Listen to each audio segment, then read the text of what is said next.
Oh, yeah. This is just a beautiful lovely nothing. I mean, you can join in whenever you want.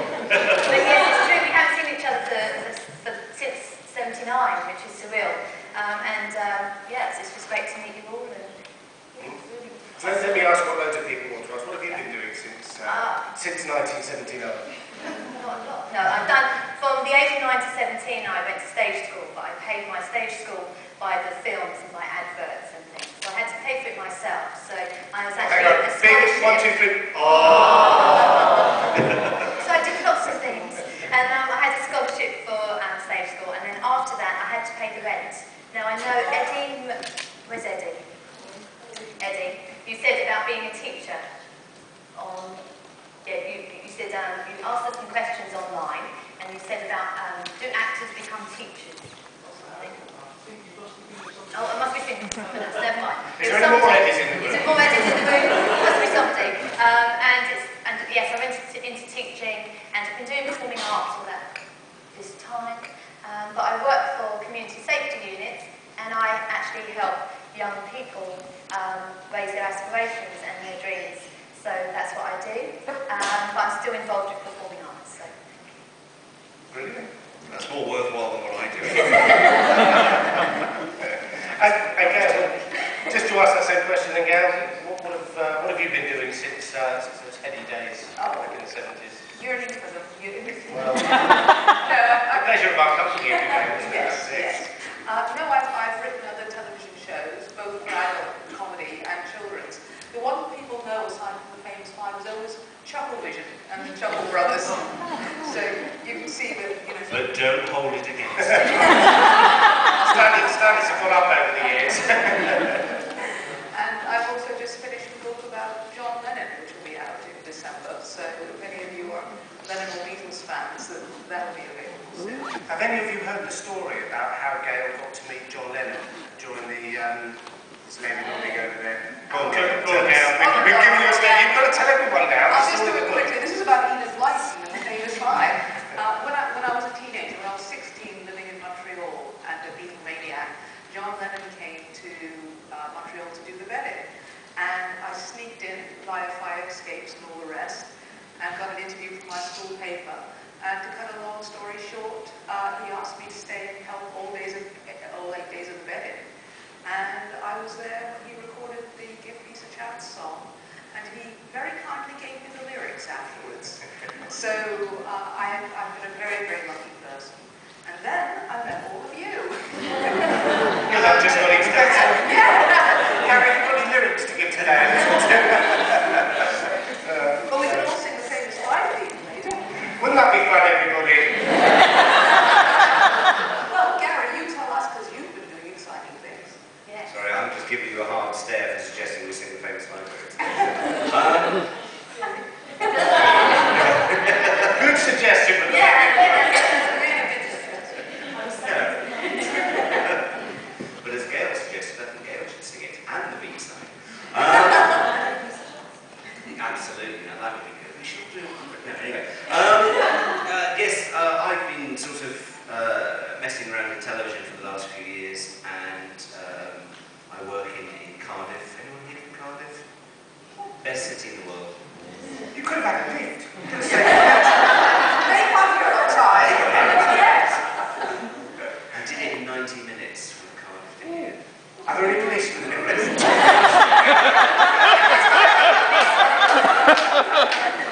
hope nobody was looking. Just remember, the first time he came here, he didn't have his car. We won't talk about that, thank you, Marcus. That was also related to first moving to Cardiff, and they had very stringent policemen in Cardiff who don't like people who drive fast. So I didn't have my car last time we came here. But I go back now. So I'll probably lose it again. So yes, I live and work in Cardiff. I work on a show some of you may possibly have heard of called Doctor Who.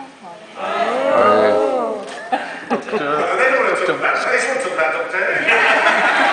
And so that's what I do with my life. I work on Doctor Who, and I did a year on a program called Torchwood, and I was script editor on a kids show called Sarah Jane Adventures. And that's... The stage just keeps getting better. So there's something Enid Blyton's There's Jack. Yes, Enid Blyton's Torchwood.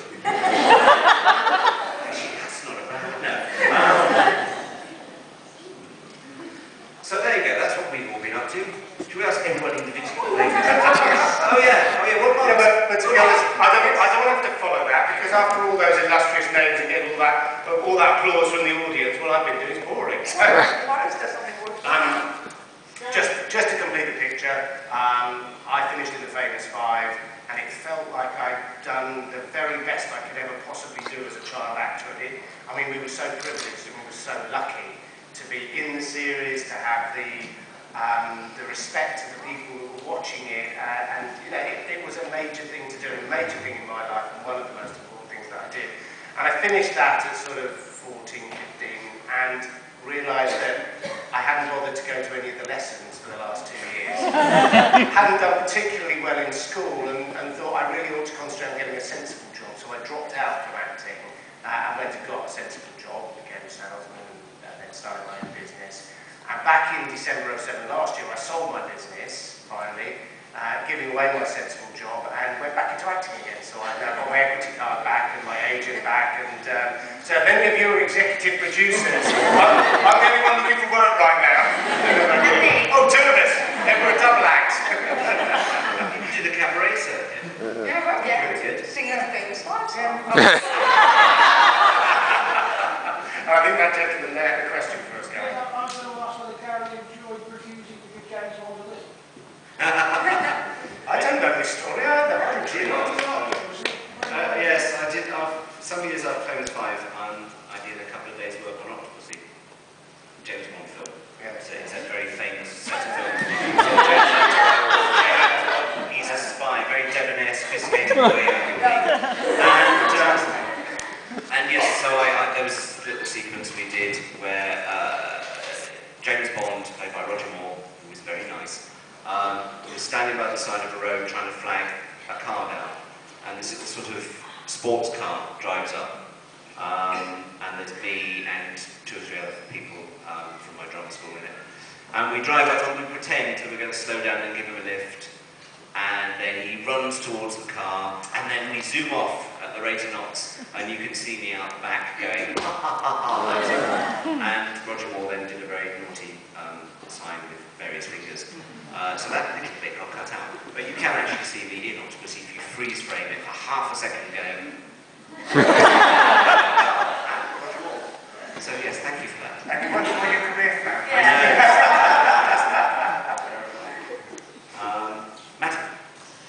And 2 questions really, one very short, one maybe slightly longer. Were you all avid Famous Five readers before you got involved in the TV production, is the first part. And the second part is, do you believe that your lives would have taken a different direction had you not been involved in the Famous Five TV production? Yes and yes for me. I was a huge Famous Five fan, and when the auditions came up, I said to my agent, I want to audition for Dick. That was my favourite character as a child, as a reader anyway. And so I was quite lucky that I ended up getting there. But only because of me, he maintains. Yes, only because he came up. They cast me as Julian originally, and then they found him and thought that he was really a much better Julian. I suppose we better palm him off. And would my life have been different? Yes, completely different. And nowhere near as much fun. Julian. Yeah, well, I was fortunate. The first year, of course, I watched it because I was in the second series. So the first series, I was like, oh, these are great, and the acting's great, and oh, I wish I could get part of the Famous Five. And then I got the part, and I thought, right, I will show, how acting is. And then I thought, no, I will go in, and I won't get the part. But I thought, no, I'll do my best, and I got the part, didn't I, Gail? And Yes. I was overjoyed, but I was in awe. So it's slightly different when I'm on a set because I was in awe of these. And then we became really good friends. Gary used to come to me, and he used to come.